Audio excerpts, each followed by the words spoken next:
സങ്കീർത്തനം 107 അതിന്റെ 20 ബൈബിൾ ഇങ്ങനെയാണ് പറയുന്നത്. അവൻ തന്റെ വചനം അയച്ച് അവരെ സൗഖ്യമാക്കി, അവരുടെ കുഴികളിൽ നിന്ന് അവരെ വിടുവിച്ചു.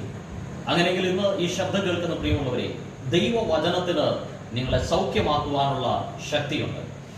അതേ 103 സങ്കീർത്തനത്തിന്റെ 3 വാക്യത്തിലേക്ക് വരുമ്പോൾ ബൈബിൾ പറയുകയാണ്, അവൻ നിന്റെ അകത്യമൊക്കെയും മോചിക്കുന്നു, നിന്റെ സകല രോഗങ്ങളെയും സൗഖ്യമാക്കുന്നു. അങ്ങനെയെങ്കിൽ ഇന്ന് ഈ ശബ്ദം കേൾക്കുന്ന നിങ്ങളിൽ ആരെങ്കിലും ഏതെങ്കിലും ഒരു രോഗത്തിന് അടിമയാണോ?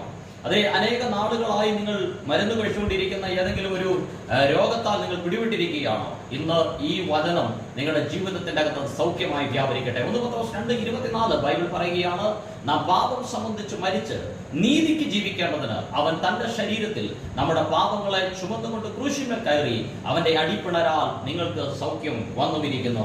അതേ, നാം യെരമ്യാ പ്രവാചകന്റെ പുസ്തകത്തിലേക്ക് വരുമ്പോൾ അതിന്റെ 33 അധ്യായം